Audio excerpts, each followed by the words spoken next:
The first snowflake of December landed on Will Foster's nose as he stared at his nearly empty wallet. The crushing weight of another Christmas he couldn't afford pressing down on his shoulders.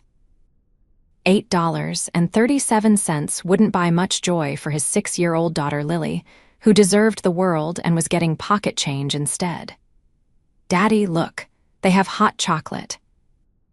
Lily tugged at his hand, her breath visible in the cold evening air as they wandered through Pine Creek's annual Christmas market. Her excitement was palpable, despite her second-hand coat and mittens with a small hole in the thumb. "We'll see, sweetheart," Will said, knowing full well that "we'll see" was a parent's code for probably not. He adjusted his worn beanie over his dark hair, trying to hide the fact that he couldn't afford a proper haircut. At 32, the former construction worker hadn't expected to be a single dad living paycheck to paycheck. But life had other plans when Jenny died from complications after Lily's birth. Will had taken a job as a maintenance worker at the local community center after a back injury sidelined his construction career. The pay was modest, but the flexible hours meant he could be there for Lily after school. Tonight, he'd promised her they could walk through the Christmas market, just to look a free activity that still felt special. "Can we go see the big tree, Daddy?" Lily pointed toward the center of the market, where a massive pine tree twinkled with thousands of lights. "Of course we can." Will smiled, grateful for the simple joys that cost nothing. As they approached the towering tree, Lily's eyes widened with wonder. Will lifted her onto his shoulders for a better view, ignoring the twinge in his back. "It's so pretty," she whispered, her small hands gripping his beanie. "Just like you," Will replied, earning a giggle from his daughter. As they circled the tree, Will nearly collided with a woman who was backing up to take a photo. His quick reflexes, one hand steadying Lily on his shoulders, the other catching the woman's elbow, prevented what could have been a disastrous fall. "I'm so sorry," the woman said, turning around. Her voice was warm and rich, and when Will met her gaze, he found himself momentarily speechless. She was breathtaking. Dark auburn hair fell in loose waves from beneath a stylish cream-colored knit hat. Her green eyes, bright and alert, crinkled slightly at the corners when she smiled. She wore a camel coat that looked impossibly soft and expensive. "Entirely my fault," Will managed, suddenly conscious of his threadbare jacket. The woman's eyes traveled up to Lily. "Well, hello there. Were you trying to touch the stars from up there?" Lily giggled. "No, silly, those are just lights, but they do look like stars, don't they?" "They absolutely do." The woman's smile widened. "I'm Natalie, by the way. I'm Lily, and this is my daddy. His name is Will." Lily patted Will's head as if introducing a pet. Will carefully lowered Lily to the ground before properly introducing himself. "Will Foster." "Sorry again about almost knocking you over." "Natalie Greer," she replied, extending a gloved hand. "And honestly, it was my fault for not watching where I was going." There was something about her that struck Will as unusual for Pine Creek. Her confidence, perhaps, or the quality of her clothing. She didn't have that small-town hesitation that most locals did. "Are you visiting Pine Creek?" Will asked. "Something like that," Natalie said with a smile that suggested there was more to the story. "I'm here for business, but I wanted to experience the Christmas market I've heard so much about." "Daddy, can we show Natalie the gingerbread house?" Lily asked, tugging at Will's hand. Before Will could respond, Natalie crouched down to Lily's level. "I would love to see the gingerbread house." "Would that be okay with your dad?" Will found himself nodding before he could think of a reason not to. "Sure, it's just around the corner." As they walked, Will noticed Natalie taking in the sights with genuine delight. There was something refreshing about her enthusiasm, so different from his own weary acceptance of another holiday season he couldn't afford to celebrate properly. "So, what kind of business brings you to Pine Creek?" Will asked as they walked. "It's not exactly a bustling metropolis." Natalie laughed, the sound like warm honey. "Let's just say I'm exploring some opportunities. I like small towns, they have character." They reached the enormous gingerbread display, a 6-foot-tall confectionery mansion created by the local bakery. Lily pressed her face against the protective glass, pointing out details to Natalie, who seemed genuinely interested in every candy cane fence post and gumdrop shrub. "She's wonderful," Natalie said quietly to Will. "How old is she?" "6," Will replied. "Going on 16 if you ask her." "I can tell she's very bright." Will nodded, his chest swelling with pride. "She is, top of her class, though I can't imagine where she got her brains from."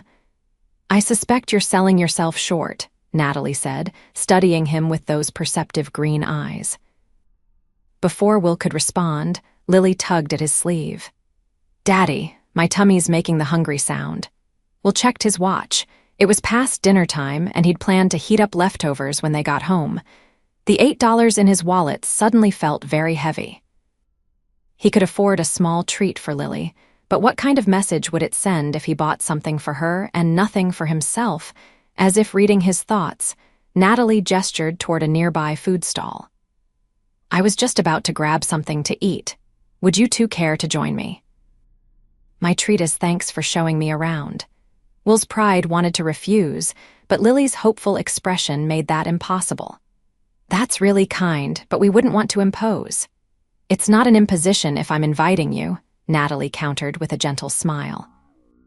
"Besides, food always tastes better with company."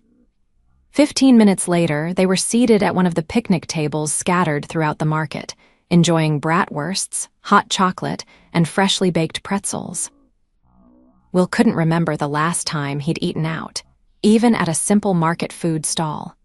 Lily chatted animatedly with Natalie, who listened to every word as if the child were sharing the secrets of the universe. Will found himself watching Natalie's expressions, the way she laughed without reservation, how her eyes lit up when Lily said something particularly funny or clever. "So," Natalie said, turning her attention to Will after Lily had finished a detailed explanation of her school's upcoming holiday play. "What do you do when you're not being an excellent tour guide?" Will hesitated, never comfortable discussing his job. "I'm the maintenance supervisor at the community center. Nothing glamorous, but it pays the bills." "Mostly," he added silently. "That sounds important," Natalie said without a hint of judgment. "Community centers are vital. I practically lived at ours growing up." "Really?" Will hadn't expected that. "Oh, yes. My mom worked 2 jobs, so I spent a lot of time there after school. The maintenance man, Mr. Davis, used to let me help him fix things. He taught me how to use a wrench before I could write in cursive." Will found himself smiling. "So you went from fixing things to breaking them sometimes," she laughed. "Business can be like that. You have to dismantle what isn't working to build something better." As they talked, Will discovered that Natalie was easy to talk to. She asked questions about Pine Creek, about his job, about Lily, and she actually listened to his answers. There was no pretense, no checking her phone every 5 minutes. She was fully present. When Lily began to yawn, Will knew it was time to head home. "We should get going." "It's past someone's bedtime." "I'm not tired," Lily protested, even as her eyelids drooped. "I had a wonderful time," Natalie said, gathering their trash. "Thank you both for keeping me company." "Thank you for dinner," Will replied, genuinely grateful. "It was nice." "Very nice," Natalie agreed, her eyes meeting his for a moment longer than necessary. "Maybe we'll run into each other again while I'm in town." Will nodded, though he knew the chances were slim. Pine Creek wasn't that small, and women like Natalie didn't typically seek out men like him. "Goodbye, Natalie," Lily said, wrapping her small arms around Natalie's waist in a surprise hug. Natalie's expression softened as she returned the hug. "Goodbye, Lily. It was a pleasure meeting you." Will watched as Natalie walked away, disappearing into the crowd of market-goers. There was a strange hollow feeling in his chest, like he'd lost something he never really had. "I like her," Lily declared as Will took her hand to head home. "Me too, kiddo," Will admitted quietly. "Me too." The next morning, Will was up early despite it being Saturday. He had promised Mrs. Abernathy, their elderly neighbor, that he would fix her leaky faucet. Lily was still fast asleep, curled around her favorite stuffed rabbit when he checked on her. After leaving a note for Lily on the fridge explaining he was next door and would be back soon, Will grabbed his toolbox and headed over to Mrs. Abernathy's. The faucet repair took less than 30 minutes, but Mrs. Abernathy insisted he stay for coffee and fresh baked banana bread. When he finally made it back home, he found Lily at the kitchen table, drawing intently. "What are you creating, artist?" he asked, hanging his jacket on the hook by the door. "It's Natalie," Lily said, holding up her drawing. Sure enough, there was a stick figure with red hair wearing what appeared to be a crown. "I made her a princess. Do you think she'd like it?" Will felt a pang in his chest. "I'm sure she would, but we don't know how to reach her." "We could go back to the Christmas market tonight," Lily suggested hopefully. "Maybe she'll be there." "Lily, honey, the chances of running into her again are pretty slim." Will hated disappointing her, but he also didn't want to set her up for heartbreak. "And we can't afford to go to the market every night." Lily's face fell, but only momentarily. "Then we can go to the community center. You have to work today, right? Maybe she'll be there." Will had almost forgotten he'd agreed to cover a few hours at the center that afternoon. There was a broken heating unit in the senior activity room that needed fixing before Monday. "Sweetie, I don't think she'll be at the community center. She's in town for business, remember? But you don't know she won't be there," Lily countered with the irrefutable logic of a 6-year-old. "And I can help you fix things." Will couldn't argue with that. Lily loved accompanying him to work, where she had become something of a mascot among the regular visitors. It was better than leaving her with a babysitter he couldn't afford. "All right, but just for a couple of hours," he agreed. "And you have to bring your reading book for when you get bored." "I never get bored at your work," Lily protested, already racing to get dressed. 2 hours later, Will was on his knees in front of an ancient heating unit, with Lily sitting cross-legged beside him, solemnly handing him tools when requested. The community center was quieter than usual for a Saturday, with only a few teenagers shooting hoops in the gym and a group of seniors playing cards in the partially heated activity room. "Daddy, what does this do?" Lily held up a strange-looking wrench. "That's a pipe wrench," Will explained. "It helps grip round things like pipes so they don't slip when you're turning them." "Is it magic?" Lily asked seriously. Will laughed. "No, just physics. But sometimes good tools can feel like magic when they make a hard job easier. Like how Mom used to say you were her magic." Lily asked innocently. Will paused, the memory catching him off guard. Jenny had indeed called him her magic, saying he could fix anything that was broken. Except, in the end, he couldn't fix her. "Something like that," he managed, focusing on the heating unit to hide the sudden moisture in his eyes. The sound of the activity room door opening drew his attention. Will turned, expecting to see one of the seniors coming to check on his progress. Instead, there stood Natalie Greer, looking as out of place in the community center as a diamond in a coal bin. She wore dark jeans and a simple sweater today, but still managed to look elegant.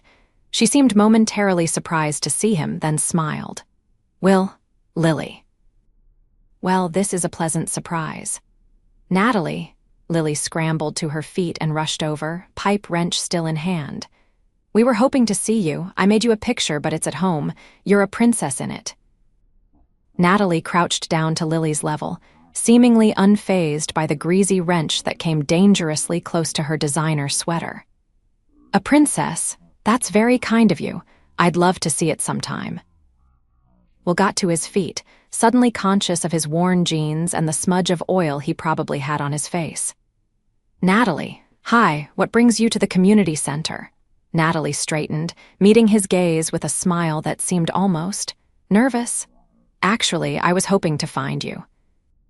The director mentioned you'd be working today. You were looking for me." Will couldn't keep the surprise from his voice. "I wanted to ask if you and Lily might be free for dinner tonight," Natalie said. "I enjoyed our time at the market yesterday, and I don't know many people in town." Before Will could formulate a response, Lily jumped in. "We're super free, right, Daddy? We just have macaroni and cheese at home, and we had that yesterday. Will felt heat rise to his cheeks. Lily, sounds like I came at just the right time, Natalie interrupted smoothly. There's this little Italian place on Main Street that the hotel concierge recommended. Would that work for you too? Will wanted to say yes more than he'd wanted anything in a long time, but pride held him back. That's really kind, but I can't let you pay for our dinner again. How about a compromise? Natalie suggested. I'll get dinner tonight, and maybe next time you can show me how to cook that famous macaroni and cheese Lily mentioned. Next time, the words hung in the air between them, full of possibility. Please, Daddy, Lily pleaded, her eyes wide. Looking from his daughter's hopeful face to Natalie's warm smile, Will found his resistance crumbling. All right, but I need to finish this repair first and then get cleaned up. Of course, Natalie said. Shall we say 7 o'clock? I can meet you at the restaurant. They exchanged phone numbers, and Natalie left with a promise to text him the restaurant details. As soon as the door closed behind her, Lily did a little victory dance. She likes us, Daddy. I told you we would see her again. She's just being nice, kiddo, Will cautioned, though he couldn't completely suppress his own excitement. She's probably lonely in a new town. Nuh-uh, Lily shook her head confidently. She likes you. I can tell because she looks at you the way Sophia's mom looks at her new husband. Will chuckled at his daughter's analysis, but felt a flutter of something dangerously close to hope. Come on, junior matchmaker. Hand me that screwdriver so we can finish up and go home. He worked with renewed energy, finishing the repair in record time. The seniors were grateful to have their heat back, and Mrs. Peterson even slipped Lily $1 for being such a good assistant. At home, Will face the crisis of what to wear. His wardrobe consisted mainly of work clothes, with one decent button-down shirt reserved for parent-teacher conferences, and the rare job interview. After a long shower, he trimmed his beard, put on his least-worn jeans and the button down, and hoped he looked presentable enough for an Italian restaurant. Lily was easier to dress, happily donning her special occasion dress a purple velvet number that had been a gift from Mrs. Abernathy last Christmas. Will carefully brushed her hair and secured it with the glittery hair clip she insisted on wearing. You look beautiful, Lily Bug, he told her truthfully. You look handsome too, Daddy, she replied, reaching up to straighten his collar with solemn care. They arrived at the restaurant 5 minutes early, while having mapped out the precise walking route to ensure punctuality. The hostess eyed them with mild skepticism until Will mentioned Natalie's name, at which point her demeanor changed completely. Of course, Mr. Foster. Miss. Greer called ahead. Please follow me. The restaurant was far nicer than Will had anticipated, with linen tablecloths and soft lighting. He held Lily's hand tightly, worried she might accidentally knock over one of the delicate-looking centerpieces. Natalie was already seated at a corner table, rising to greet them with a warm smile that eased some of Will's tension. She wore a simple black dress that somehow managed to look both elegant and approachable. You made it, she said, as if there had been some doubt. We're very punctual people, Will replied, helping Lily into her chair. A quality I admire, Natalie said. Thank you for coming. The evening progressed with surprising ease. Natalie had requested a booster seat for Lily and had already ordered a basket of breadsticks, which won her immediate approval from the hungry 6-year-old. She spoke to Lily as if her opinions mattered, asking her about school and her favorite books, never once treating her like a bothersome addition to an adult dinner. With Will, Natalie was equally attentive, asking thoughtful questions about his work and his life in Pine Creek.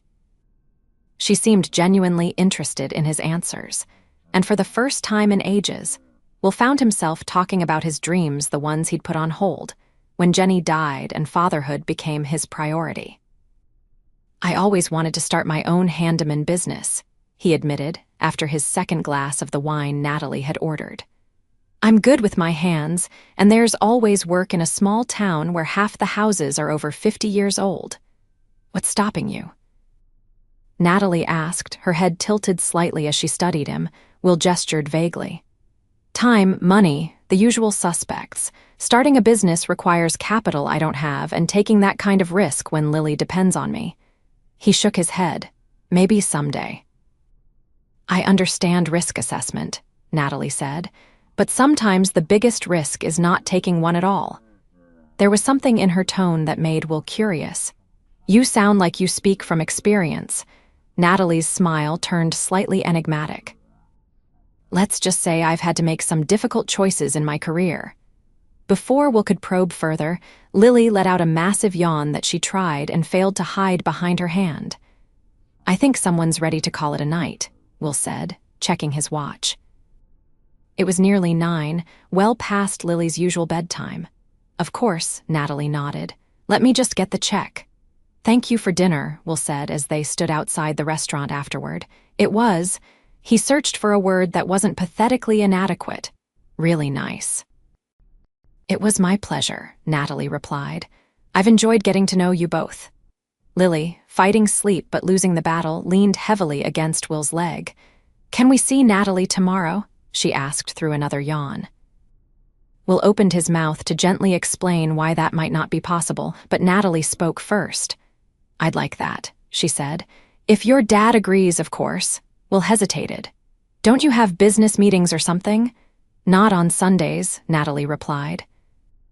And honestly, I'd rather spend the day with you two than sit alone in my hotel room. We're not doing anything special, Will warned. Sunday is usually laundry day, and then I promised Lily we'd get our Christmas tree. Natalie's face lit up. Getting a Christmas tree sounds perfect. I haven't done that in years. And so it was settled. Natalie would meet them at their apartment the next day, and they would go tree hunting together.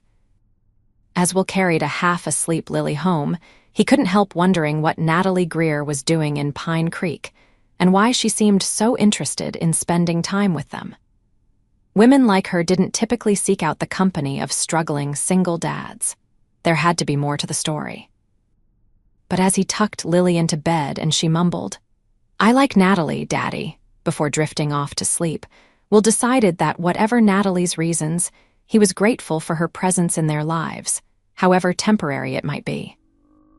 Sunday morning arrived with a fresh dusting of snow that turned Pine Creek into a scene from a holiday card. Will was up early, tackling the mountain of laundry that had accumulated during the week. By the time Lily wandered out of her room, hair tousled from sleep, he had already sorted, washed, and folded 2 loads. Is Natalie coming soon? Lily asked, accepting the bowl of cereal Will placed in front of her. Will checked the clock. Not for a couple of hours, Lily bug. We said 11, remember? That gives us time to finish the laundry and clean up a bit. Lily nodded sagely. We should make the apartment pretty for her. Will smiled at his daughter's concern. I think Natalie cares more about the people than the place, sweetheart. Nevertheless, he found himself straightening up with more care than usual, acutely aware of how small and modest their 2-bedroom apartment would appear to someone who stayed at the town's best hotel. He replaced the burned-out bulb in the hallway, wiped down the bathroom sink, and even rearranged the magnets on the refrigerator to look more organized. At precisely 11 o'clock, their doorbell rang. Will opened it to find Natalie holding a bakery box and wearing casual clothes, jeans, boots, and a forest green sweater that brought out the color of her eyes. Her hair was pulled back in a simple ponytail, making her look younger and somehow more approachable. I brought breakfast, she said, holding up the box. Or brunch, I suppose. I hope that's okay. You didn't need to do that, Will said, stepping aside to let her in, but it smells amazing. Lily came racing from her room. Natalie, you came. Of course I did, Natalie laughed, crouching down for the hug Lily launched at her. I wouldn't miss getting a Christmas tree with my new friends. Will took the bakery box to the kitchen, while Lily proudly gave Natalie a tour of their apartment, pointing out her artwork on the refrigerator and the small collection of rocks she'd gathered from the community center playground. When they joined him, Will had set out plates and was examining the contents of the box, an assortment of pastries that looked far too fancy for his mismatched plates. These look too good to eat, he commented, selecting a chocolate croissant for Lily. "Life's too short not to eat the good pastries," Natalie replied, accepting the mug of coffee he offered. She took a sip and smiled appreciatively. "You make excellent coffee. One of my few culinary talents," Will admitted. "That and the famous macaroni and cheese." They enjoyed their brunch at the small kitchen table, with Lily doing most of the talking, explaining in great detail how they selected a Christmas tree every year from Miller's tree farm on the edge of town. "They have hot cider and a big dog named Rex," she informed Natalie solemnly. "And Daddy always lets me pick the tree as long as it's not taller than him." "That sounds like a perfect system," Natalie said, equally serious. "I'm honored to be included in such an important tradition." We'll watch them interact, struck again by how naturally Natalie engaged with Lily. There was no condescension, no awkward adult trying to talk to a child energy. She simply spoke to Lily as she would to anyone else, with respect and genuine interest. After they'd eaten, they bundled up for the trip to the tree farm. Will had arranged to borrow Mrs. Abernathy's car for the afternoon, as the tree farm was a bit too far to walk, especially with a tree to carry home. "I can drive," Natalie offered when Will mentioned the borrowed car. "I've got a rental, and it would probably be easier than transferring car seats." Will hesitated, not wanting to put her out further, but the practicality of the suggestion won out. "If you're sure you don't mind." "Not at all," Natalie assured him. Her rental turned out to be a practical SUV rather than the luxury vehicle Will had half expected. Lily was impressed nonetheless, exclaiming over the heated seats and the new car smell. The drive to Miller's tree farm was filled with Lily's excited chatter and Natalie's thoughtful questions about Pine Creek's holiday traditions. Will found himself relaxing, the familiar tension in his shoulders easing as he listened to them talk. Miller's was bustling with families when they arrived, children running between rows of trees, while parents debated the merits of Fraser firs versus blue spruces. The air smelled of pine, wood smoke from the fire pit where people warmed their hands, and the sweet cinnamon scent of hot apple cider being served from a small shack. Lily immediately spotted Rex, the ancient golden retriever who held court by the fire pit, accepting pats and treats from adoring children. "Can I go say hi to Rex, Daddy?" "Sure, but stay where I can see you," Will agreed, watching as she raced off. "She's remarkable," Natalie said beside him. So full of joy, despite, when she trailed off, Will glanced at her. "Despite what?" Natalie hesitated. "I just meant, you mentioned things have been tough since her mom passed. Some kids would be more affected." Will nodded slowly. "Lily doesn't really remember Jenny.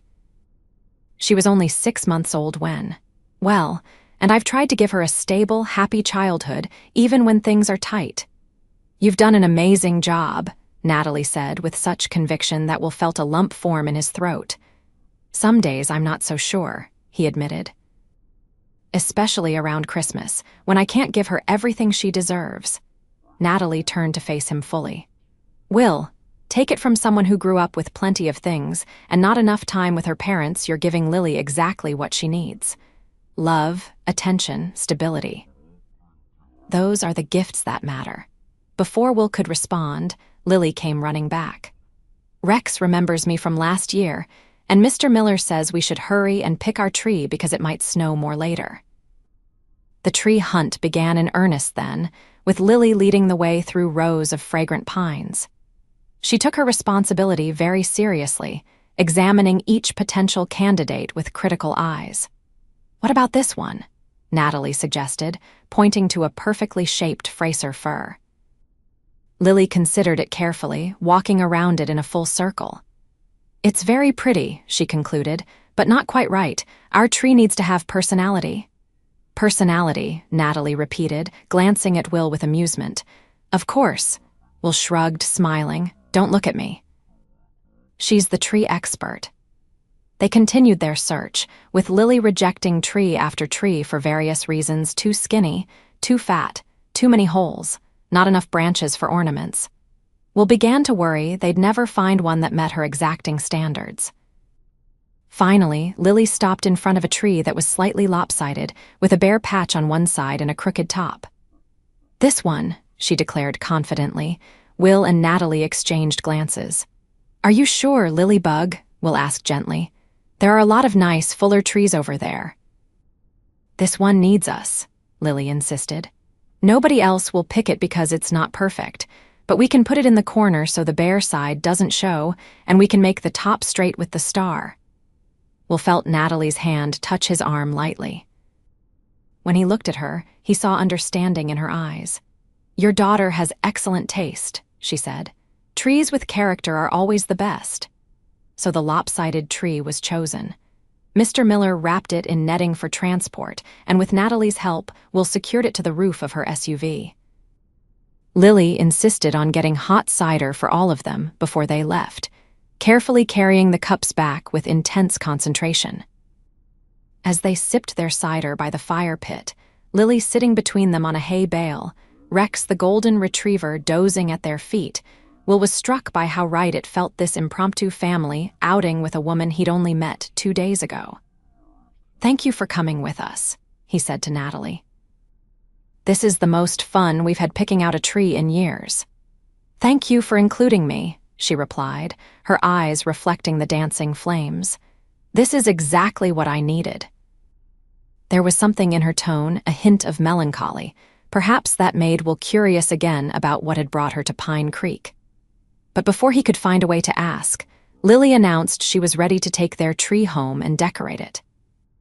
Back at the apartment, Will discovered that setting up a Christmas tree with Natalie was as easy and comfortable as their trip to select it had been. She helped him wrestle the tree into the stand, laughing when pine needles showered them both. She didn't comment on the mismatched ornaments Will pulled from a battered cardboard box, many of them homemade by Lily or dating back to Will's own childhood. Instead, she admired each one as Lily explained its significance, handling the fragile ones with appropriate reverence. When Will untangled the ancient string of lights, Natalie held the other end, helping him wrap them around the tree. "We're missing something," Natalie said when the tree was nearly decorated. She reached into her purse and pulled out a small box. "I saw this at the Christmas market and thought of you, Lily." Inside was a delicate glass ornament, a little girl in a purple dress holding a star. "It's me," Lily gasped. "Look, Daddy, she's wearing my special dress. It's beautiful," Will said, genuinely touched by the thoughtful gesture. "Thank you, Natalie."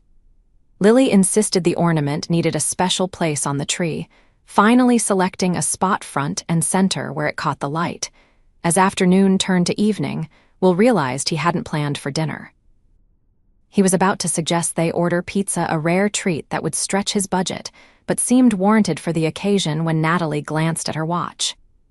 "I should probably get going," she said, though she didn't sound particularly eager to leave. "I've got an early meeting tomorrow." Will felt a pang of disappointment. "Of course, your business meetings. We've been monopolizing all your free time." "And I've enjoyed every minute," Natalie assured him. "This has been the best weekend I've had in longer than I can remember." Lily, who had been admiring the tree, turned at this. "But you'll come back, right? You can't leave forever." A shadow crossed Natalie's face. "I have to go back to Boston eventually, Lily. That's where my work is." "Boston," Will repeated, the reality of their situation suddenly crystal clear. Of course, Natalie was just passing through. Women like her didn't stay in towns like Pine Creek. "That's quite a distance," Natalie nodded, not quite meeting his eyes. "It is, but I'll be in Pine Creek for a little while longer. My work here isn't finished." "What exactly is your work?" Will asked, the question that had been nagging at him finally finding voice. "You've never actually said." Natalie hesitated, seeming to choose her words carefully. "I'm in corporate acquisitions. My company is interested in some property here in Pine Creek." "Property?" Will frowned. "There's not much worth acquiring in Pine Creek unless you're interested in the old mill building." Something flickered in Natalie's eyes. "Actually, yes, the mill is part of it." Will's frown deepened. The abandoned textile mill on the edge of town had been empty for decades, falling into disrepair. Recently, there had been talk of turning it into a community arts center, a project the town desperately needed. "What does your company want with the mill?" he asked. Natalie glanced at Lily, who was now playing with Rex, the stuffed rabbit she'd had since infancy, seemingly oblivious to the shift in adult conversation. "It's complicated, Will. Maybe we could discuss it another time." Will nodded slowly, though he felt a new tension between them. "Sure." Another time.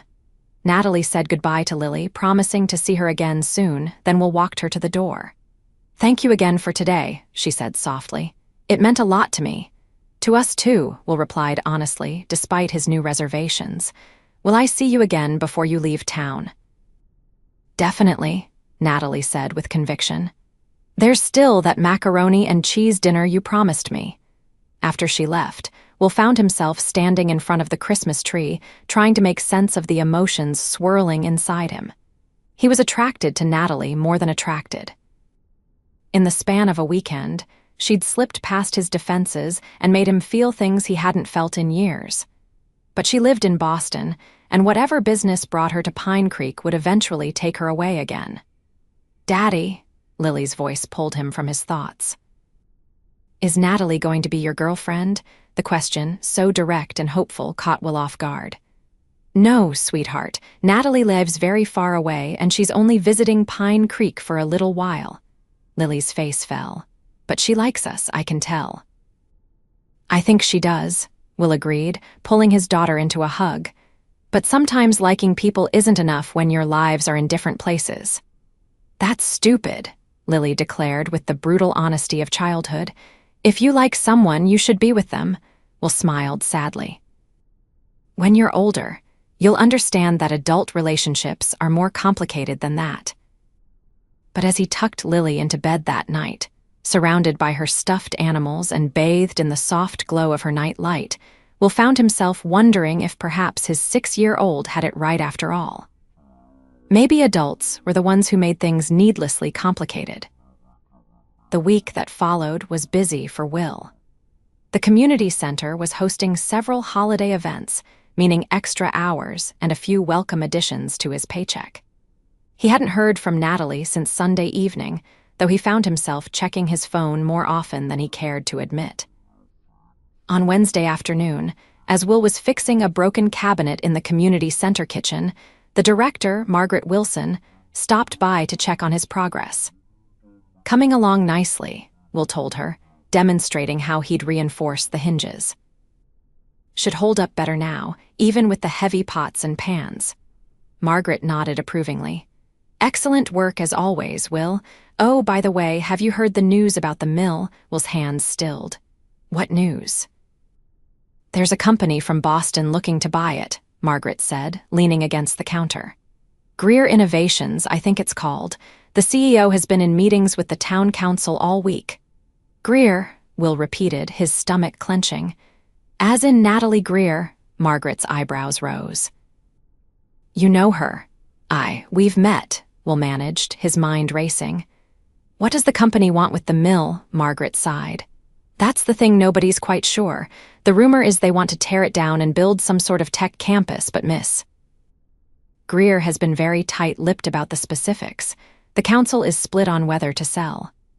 Will nodded mechanically, his thoughts in turmoil. Natalie wasn't just in corporate acquisitions, she was the CEO. And she hadn't mentioned that her company's plans might impact the community arts center project the town had been planning for years. That evening, after putting Lily to bed, Will sat at his small kitchen table, staring at Natalie's contact information in his phone. Part of him wanted to call her, to demand an explanation. But another part, the part that remembered how she'd looked in the firelight at the tree farm, how she'd listened to Lily with genuine interest, held him back. His phone buzzed in his hand, startling him. A text from Natalie. "Sorry for the radio silence. Meetings all week. Miss you both. Free for dinner Friday, that mac and cheese still on offer." Will stared at the message, conflicted. She missed them. The admission sent warmth through his chest, even as suspicion clouded his thoughts. Had she been using him somehow? Getting close to a local to gain insight into the town's feelings about the mill, but that made no sense. Will had no influence with the town council. He was just a maintenance worker, barely making ends meet. What possible advantage could Natalie gain from spending time with him and Lily? After several minutes of internal debate, he typed back. Lily would be disappointed if I rescinded the mac and cheese invitation. Friday works. 6:30. The response came almost immediately. Perfect. I'll bring dessert. Can't wait to see you both. Will put down his phone, still uncertain. Friday would bring answers, one way or another. Thursday brought unexpected news at the community center. Margaret called Will into her office mid-afternoon, her expression uncharacteristically serious. Will, I wanted you to hear this from me rather than through the grapevine, she began. The town council voted last night to sell the mill property to Greer Innovations. Will felt as if the floor had dropped out from under him. What about the arts center plans? Margaret's face softened. That's just it according to the agreement. Greer Innovations will renovate the mill building and donate half the space for the arts center. They're going to use the other half for some sort of innovation lab and startup incubator. Will blinked, trying to process this information. So, the arts center is still happening.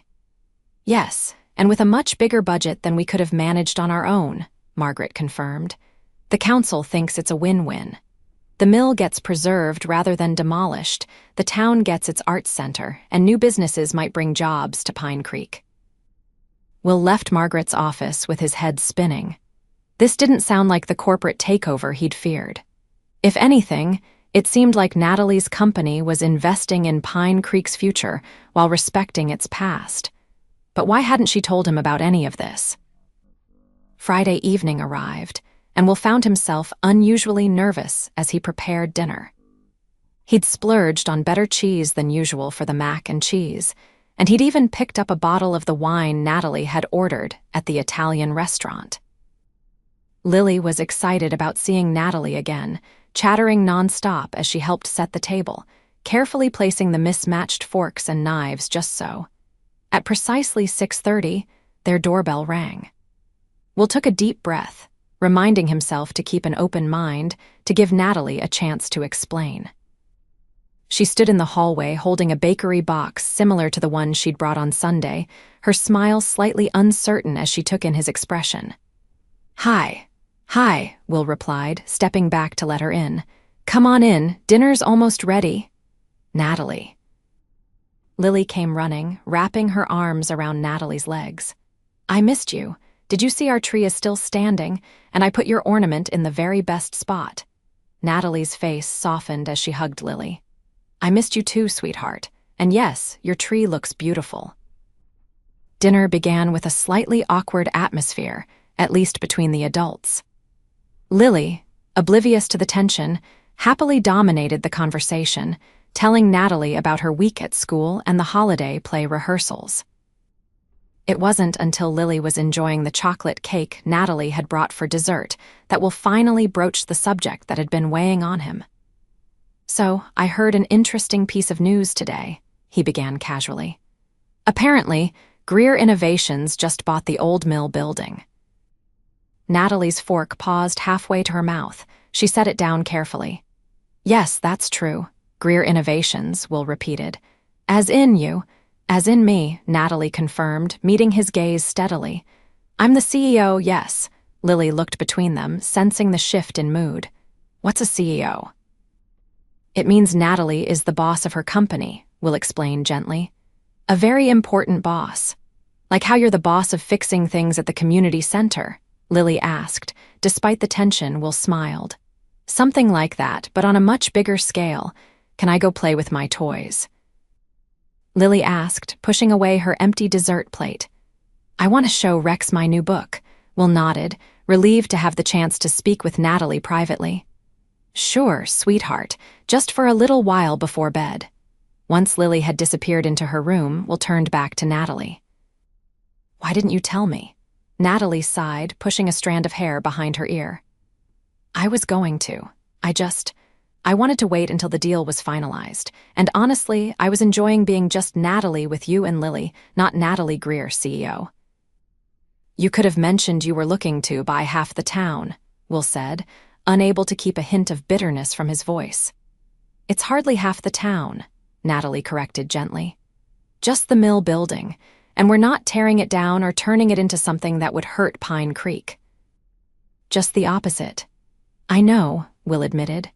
Margaret told me about the arts center. That part actually sounds great, but I still don't understand why you sought me out, why you spent time with us. Natalie looked surprised. Sought you out. Will, we literally bumped into each other at the Christmas market. That was pure coincidence. But you came to the community center looking for me, Will pointed out. Because I enjoyed your company and wanted to see you again, Natalie said simply. Not because of some corporate espionage scheme. What could you possibly tell me about the mill that I couldn't learn from public records or the town council? Put that way, Will's suspicions did seem a bit paranoid. So our meeting really was just chance? Completely, Natalie assured him.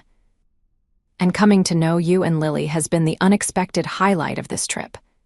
She hesitated, then added softly, I haven't been this happy in a very long time, Will. Will studied her face, searching for any sign of deception. He found none, only open vulnerability that matched the feeling in his own chest. I'm sorry, he said finally. I jumped to conclusions. It's just, women like you don't usually spend time with men like me unless they want something. Natalie's eyebrows rose. Women like me, successful. Beautiful, wealthy, Will elaborated, feeling his cheeks warm. CEOs who probably have Harvard MBAs and vacation homes in the Hamptons. Natalie laughed, the sound breaking the tension between them. I went to MIT, actually. And I grew up in a 2-bedroom apartment in South Boston with a single mom who worked as a nurse. The success came later, and it came with sacrifices. Will listened as Natalie told him about her childhood, about working her way through college on scholarships and part-time jobs, about founding her tech company in her garage and growing it into the success it was today. I've worked hard for everything I have, she concluded. But somewhere along the way, I forgot how to just live, be present, enjoy simple things like picking out Christmas trees and making hot chocolate with miniature marshmallows. And that's what you were doing with us, Will asked. Remembering how to live? Partly, Natalie admitted. But mostly, I just liked being with you, both of you. You're real in a way many people in my life aren't. There's no agenda, no angle, just a good man doing his best for his daughter. The sincerity in her voice melted the last of Will's reservations. I liked being with you too, he said quietly. More than I've liked being with anyone in a very long time. Natalie reached across the table, her fingers lightly touching his. So where does that leave us? It was the question Will had been avoiding. I don't know, he admitted. You live in Boston, your life is there. My life, Lily's life, is here. Actually, Natalie said, part of the reason for the innovation lab at the mill is that I'll be spending more time in Pine Creek. We're planning to use it as a satellite office. I'll need to be here at least a week every month to oversee things. Hope flared in Will's chest. A week every month, Natalie nodded. To start with, and Boston isn't that far, just a few hours' drive. There are ways to make things work if that's something you'd want to try. Will turned his hand over, properly holding hers. I think I would, he said, surprised by his own certainty. If you would. Natalie's smile was radiant. I would, very much. Just then, Lily appeared in the doorway. Rex the rabbit clutched to her chest. Are you two being mushy? She asked suspiciously. Will laughed. Maybe a little. Is that okay? Lily considered this, her head tilted thoughtfully. I guess so. Does this mean Natalie is going to be your girlfriend? Will and Natalie exchanged glances, both fighting smiles. We're still figuring things out, Will told his daughter. But we definitely want to spend more time together. Good, Lily declared. Because I already told my teacher that my dad met a princess at the Christmas market, and it would be embarrassing if I had to tell her I was wrong. After Natalie helped tuck Lily into bed, reading her a story with all the right voices that had the 6-year-old giggling in delight. She and Will stood before the crooked Christmas tree, its lights twinkling in the dimly lit living room. "She's extraordinary," Natalie said softly. "You've done an amazing job with her." "I've tried," Will replied. "Some days are harder than others, but she makes it all worthwhile." Natalie turned to face him, her green eyes reflecting the colorful lights. "I should probably go. It's getting late." Will nodded, though he was reluctant to see the evening end. "Thank you for coming, and for being honest with me." "Thank you for listening," Natalie replied, "and for giving me a second chance." As he walked her to the door, Will felt a sense of rightness, of possibilities opening up before them. "When do you go back to Boston?" "Monday morning," Natalie said.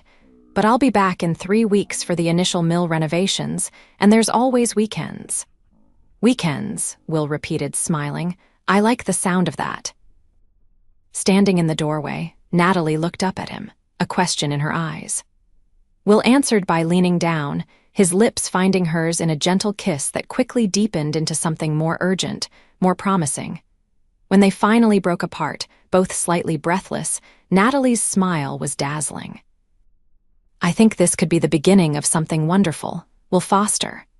Will tucked a strand of auburn hair behind her ear, marveling at how this extraordinary woman had walked into his ordinary life and changed everything in the span of a week. "I think you might be right," Natalie Greer. As he watched her walk down the hallway, Will reflected that sometimes the best Christmas gifts came in unexpected forms, not wrapped in shiny paper under the tree, but in chance meetings at Christmas markets, and the courage to open one's heart to new possibilities. And for the first time in years, Will found himself looking forward to the future with something more than resignation, with hope, with joy, and with the promise of love. 1 year later, Will stood in front of a much fuller Christmas tree in a much larger living room, watching as Lily carefully hung the glass ornament of the little girl in the purple dress. Beside it, she placed a new ornament, a tiny replica of the Pine Creek Mill, now beautifully renovated and housing both the thriving Arts Center and Greer Innovations Innovation Lab. "Perfect," Natalie said, slipping her arm around Will's waist as she joined him in admiring their tree. Her left hand sparkled with the engagement ring he'd given her just last month. "Almost perfect," Will corrected, pulling a small box from his pocket. "We need one more." Inside was an ornament depicting a family of 3, a man, a woman, and a little girl standing in front of a Christmas tree. "Our first Christmas in our new home," Natalie read from the inscription on the back, her eyes shining with tears. "Oh, Will, do you like it?" Lily asked anxiously. "Daddy let me help pick it out." "I love it," Natalie assured her, crouching down to hug her soon-to-be stepdaughter. "It's absolutely perfect." As Will helped Lily hang the ornament in a place of honor near the top of the tree, he marveled at how much had changed in a year. Natalie had indeed returned to Pine Creek every few weeks as promised. Weekend visits had turned into longer stays. By summer, they were discussing the future in earnest. When Natalie proposed opening a permanent office in Pine Creek, spending at least half her time there, Will had taken the leap and launched his handyman business with her encouragement and a small investment. Now foster home repair was thriving, with more work than he could handle alone. In August, they'd found this house a charming Victorian with good bones that needed some TLC, and Natalie had surprised him by suggesting they buy it together. By September, they were engaged. By November, they were moved in. "What are you thinking about?"